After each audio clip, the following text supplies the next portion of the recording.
Lo que va del año, lo poco que va del año, quizá con toda lógica, ha ratificado que el veremos resuena igual de fuerte que el hacemos,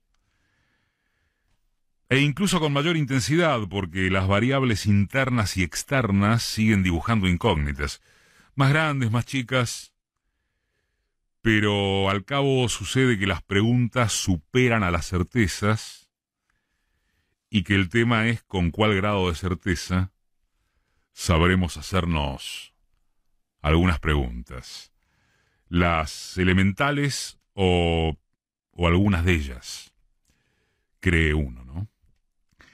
Respecto de las vacunas, por ejemplo, sería obvio que el gobierno incurrió en ciertas desprolijidades ligadas antes, muchísimo antes, a su falta de centralización comunicacional que a falencias operativas. Es decir, el presidente pudo haberse adelantado a crear expectativas en extremo favorables. Se lanzaron cifras, no diría que la Bartola, pero sí grandilocuentes.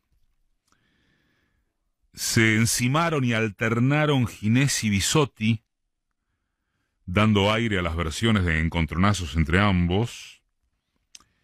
Se fue y es muy poco claro en torno de por qué solo se depende de vuelos de aerolíneas. Bueno, cuanto se quiera, pero lo también cierto es que el gobierno efectivizó lo más rápido que pudo, supo, en medio de un tironeo mundial a través del cual se superponen, por un lado, intereses básicos, formidables, de grandes laboratorios para perjudicar a la competencia. La mayoría de la información está operada de esa manera. Y por otro hay dos hechos igualmente indesmentibles, ¿no es así? Que la producción y distribución de vacunas implica una logística descomunal, desconocida, nunca jamás se practicó algo de esto,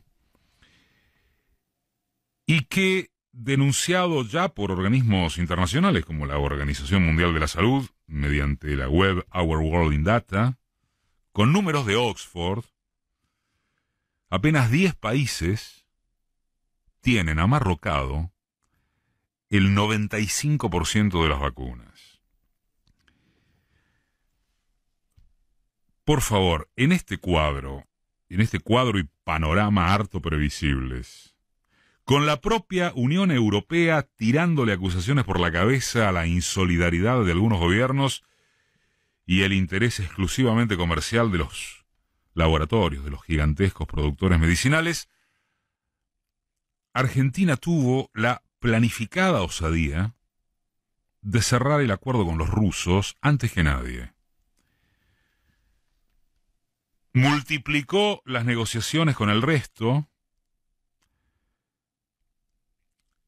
con casos como el de Pfizer, en el que no cedió a exigencias que consideró inadmisibles. Y finalmente se aseguró, o habría asegurado, toda vez que se depende de un volumen de producción que no está en sus manos, las dosis necesarias para que en plazo corto mediano pueda estar vacunada una parte indispensable de su población, de nosotros. ¿Con qué se encontró y encuentra el gobierno frente a estas decisiones que ni por asomo alguien explica cómo podrían haberse mejorado en lo sustantivo? Primero, se topó con el señalamiento de que la vacuna rusa es una chantada, hasta el punto de que terroristas mediáticos varios vociferaron no estar dispuestos a aplicársela. Ni siquiera citemos a quienes hablaron fuera de joda, hablaron de la inoculación soviética. Después fue que gracias si se trataba de unos poquísimos miles de dosis. Después, certificada la vacuna rusa como una de las mejores, con información de la que se disponía, fue porque no se lo dijo desde un primer momento, como si se tratara de que el país, este o el que fuese, pudiera revelar alegremente los acuerdos de confidencialidad e información sobre las características de estudios y comprobaciones científicas.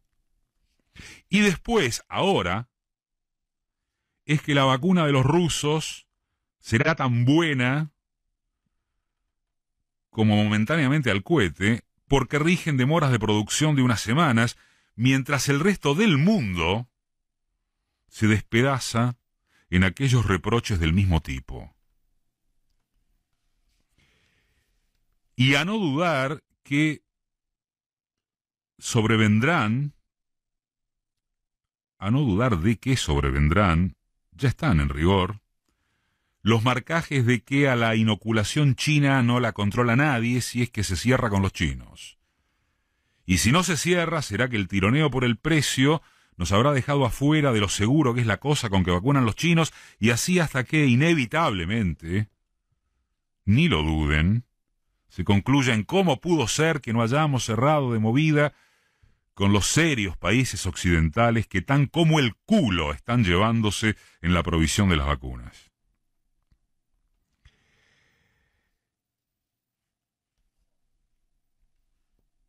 Entonces, volvemos a si los yerros comunicacionales u operativos del gobierno son eso, o primariamente lo desesperado de una oposición en torno de la que es mejor no imaginarse dónde estaríamos si gobernase, o no, puede ser que sería mejor hacerlo, imaginárselo. Este esquema conceptual nos parece que es trasladable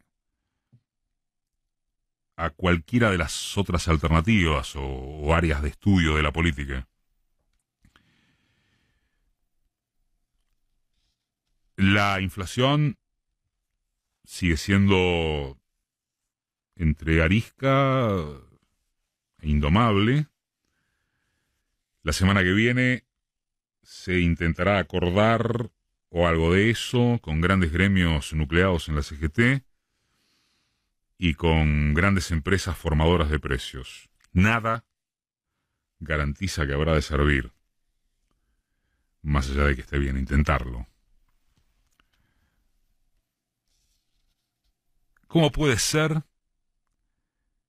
que la demanda esté restringida, como lo está por razones elementales, y que sin embargo siga habiendo estos números de inflación? ¿Cómo puede ser que el Estado no tenga fuerza para controlar a quienes manejan y controlan la cadena de valor? O al revés, ¿cómo podría ser que pudiera tenerla después de que el control terminó de ser devastado en la experiencia macrista?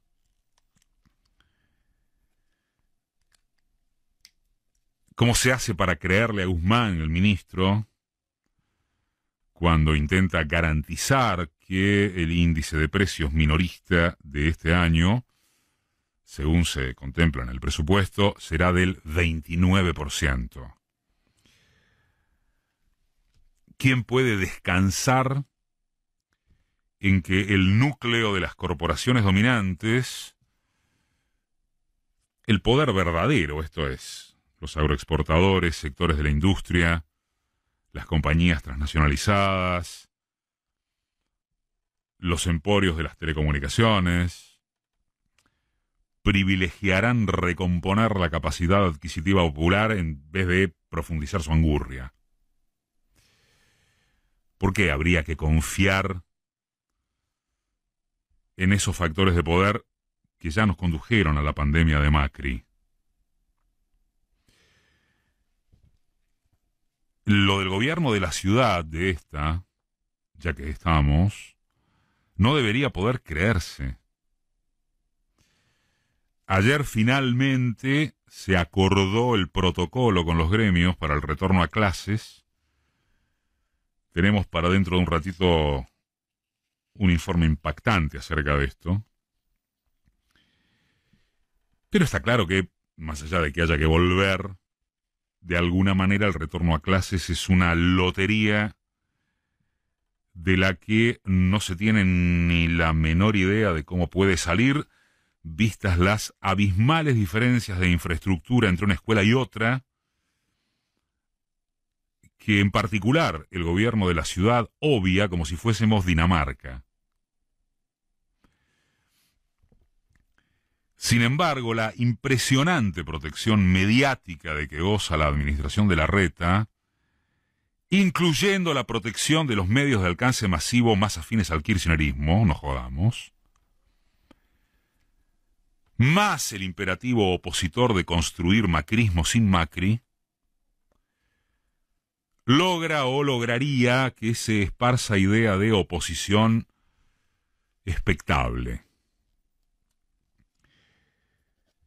Habrá que ver, como decíamos al comienzo, pero por lo pronto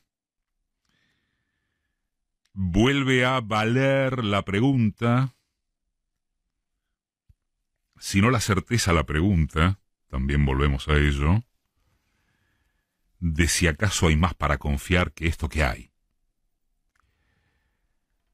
O si alguien tiene esperanzas objetivas en una oposición como esta, como no sea por antiperonismo furibundo, o más específicamente por el odio a la yegua plebeya a la que se acusa de todos los males.